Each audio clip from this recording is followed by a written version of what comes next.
Bismillahirrahmanirrahim. Assalamualaikum warahmatullahi wabarakatuh.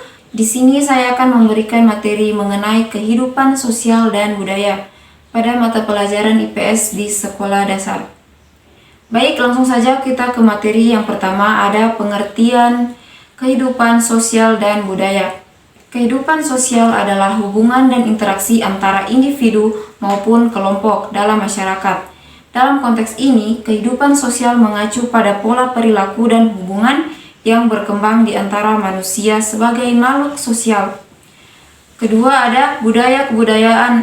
Budaya atau kebudayaan adalah keseluruhan cara hidup yang dikembangkan dan diwariskan secara turun-temurun oleh suatu kelompok masyarakat tertentu. Kebudayaan mencakup berbagai aspek seperti bahasa, kesenian, adat istiadat, nilai, norma, dan hukum. Selanjutnya ada unsur-unsur kebudayaan menurut antropologi C. Kluckhohn. Unsur kebudayaan terbagi menjadi beberapa komponen utama, yaitu pertama ada bahasa sarana atau komunikasi utama yang digunakan oleh masyarakat dalam kehidupan sehari-hari. Selanjutnya ada sistem pengetahuan masyarakat yang berkembang seiring waktu. Selanjutnya sistem sosial, sistem yang mengatur hubungan antar individu atau antar kelompok dalam masyarakat. Selanjutnya peralatan dan teknologi, alat yang digunakan dan oleh masyarakat untuk memenuhi kebutuhan hidup. Selanjutnya sistem mata pencarian, cara-cara yang dilakukan untuk memenuhi kebutuhan ekonomi seperti pertanian, peternakan, dan perdagangan. Selanjutnya ada sistem religi atau kepercayaan dan praktik keagamaan yang dipegang oleh masyarakat. Selanjutnya ada seni, segala sesuatu ekspresi artistik dan keindahan seperti tari, musik, dan lukisan. Selanjutnya ada fungsi sosial dan budaya dalam masyarakat. Pengatur perilaku, kebudayaan mengandung nilai-nilai dan norma yang menjadi patokan perilaku.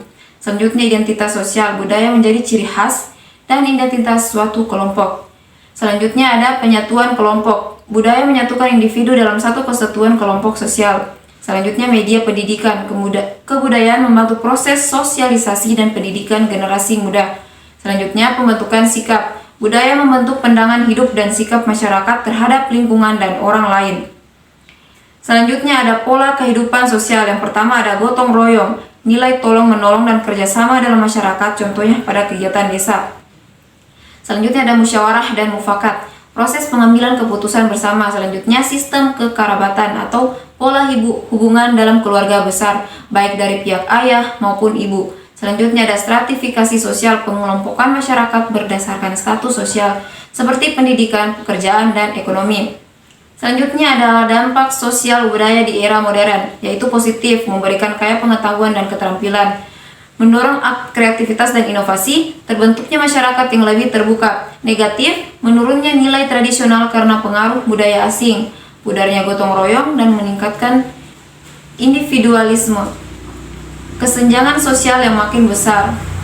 Terus selanjutnya ada globalisasi dan pengaruhnya terhadap budaya. Yang pertama ada kulturasi, perpaduan dua budaya yang saling melengkapi tanpa menghilangkan budaya asli.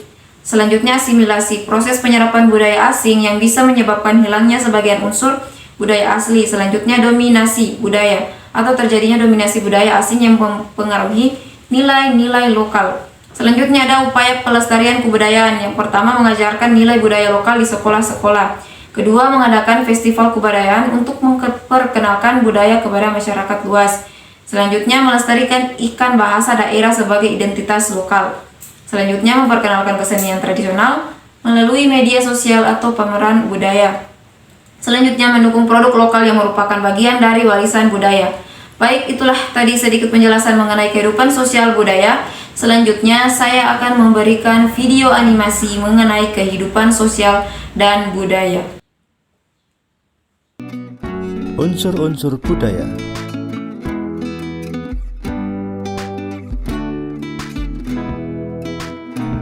Yang pertama adalah religi atau kepercayaan.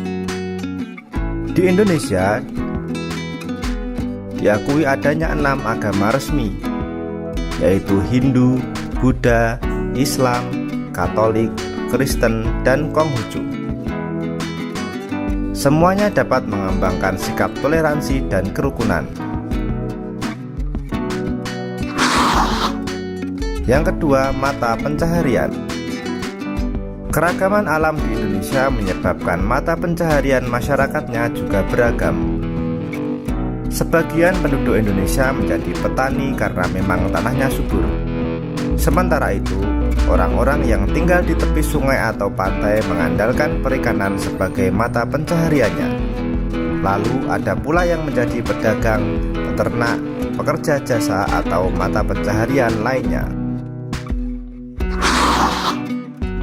Unsur yang ketiga adalah teknologi dan peralatan.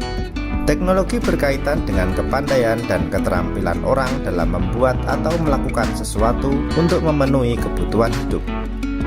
Teknologi bermula dari bentuk yang sangat sederhana, lalu berkembang terus sesuai dengan perkembangan dan kemajuan zaman.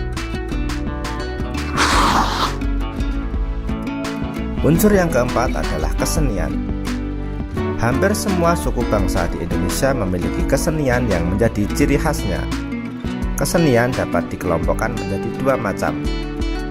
Yang pertama adalah kesenian yang dapat dinikmati oleh mata, misalnya seni patung, seni ukir, seni lukis, seni rias, seni tari, seni pedalangan atau wayang, dan seni olahraga. Yang kedua adalah kesenian yang dapat dinikmati oleh telinga, misalnya seni musik dan seni sastra. Unsur yang kelima adalah pengetahuan.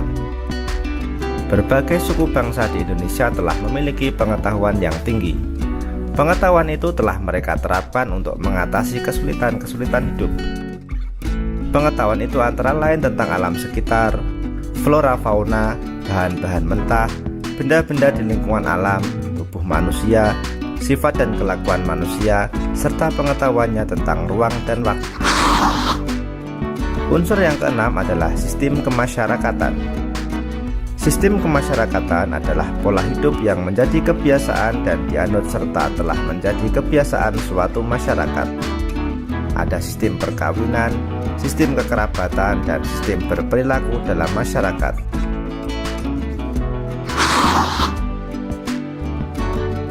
Yang ketujuh adalah bahasa. Setiap suku bangsa mempunyai alat komunikasi sendiri-sendiri yang terkadang hanya dimengerti dan dipakai oleh suku itu sendiri. Itulah yang dinamakan dialek. Lalu bagaimana suku-suku di Indonesia bisa berkomunikasi dengan suku yang lain? Beruntunglah kita memiliki bahasa Indonesia yang telah ditetapkan sebagai bahasa nasional dan bahasa persatuan. Demikian penjelasan dari saya. Terima kasih. Baik, itulah tadi penjelasan dan video mengenai materi kehidupan sosial dan budaya yang ada di Indonesia. Saya akhiri. Wabillahi taufiq wal hidayah. Wassalamualaikum warahmatullahi wabarakatuh.